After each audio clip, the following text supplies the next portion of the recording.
नमस्कार दोस्तों, कैसे हैं आप सब। आप सबका स्वागत है शैली अर्थात ज्ञान चैनल में। दोस्तों, बुद्धि हम सभी के पास होती है और हम सभी अपनी बुद्धि का उसी तरह से अलग अलग तरीके से यूज़ करते हैं।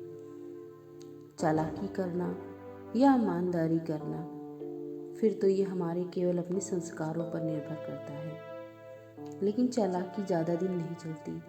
चालाकी बस कुछ दिन की ही मेहमान होती है, लेकिन सच्चाई और ईमानदारी ये जीवन भर चलती है, जो हमारे अपनों से निकटता बनाए रखती है।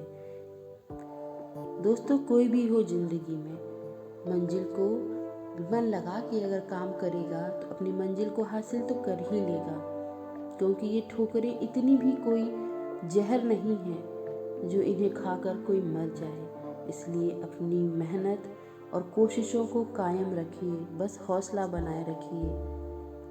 सब यहीं पे मिलेगा दोस्तों, कहीं हमें भटकने की जरूरत नहीं है। बस अपने आप को मजबूत बनाए रखिए, अपनी कोशिशों को जारी रखिए। जिंदगी में कठिनाइयाँ आए तो उदास ना होना, क्योंकि कठिन रोल जो होते हैं अपने जीवन के, वो हमेशा एक अच्छे एक्टर को ही दिए जाते हैं। इसलिए कठिनाइयों से कभी नहीं घबराना।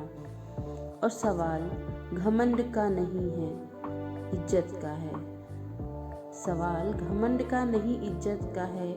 कोई अगर लहजा भी बदले तो क्या हुआ, हम अपना रास्ता ही बदल लेंगे। दोस्तों, इसलिए हमें कभी किसी की बातों पे गौर नहीं करना है। हमें अपने तरीके से और अपनी ईमानदारी के साथ में अपने काम को करना है, चाहे कितने भी तूफान क्यों ना आ जाए।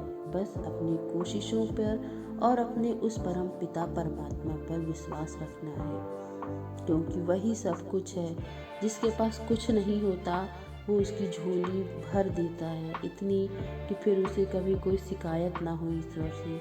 और जिसके पास सब कुछ होता है लेकिन उसका घमंड ही उसे लेके डूब जाता है, कि जैसे उसके पास कभी कुछ था। दोस्तों, जिंदगी में जिस तरह कड़कती धूप में पेड़ का होना जरूरी है, उसी तरह हमें अपने जीवन में निखार लाने के लिए, विश्वास लाने के लिए अपनों का और ख़ास करके अपने पेरेंट्स का, जो भगवान का स्वरूप होते हैं। और अगर नहीं है, कभी कभी होता है कुछ ऐसी अनहोनी हो जाती है कि जिससे हमसे वो बिछड़ जाते हैं, तो आप प्रभु को उनका स्वरूप मान लीजिए और उनमें विश्वास रखिए, क्योंकि अगर आपको उन पर विश्वास है तो कोई भी आपका बाल भी बांका नहीं कर सकता, आपका कुछ भी नहीं बिगाड़ सकता।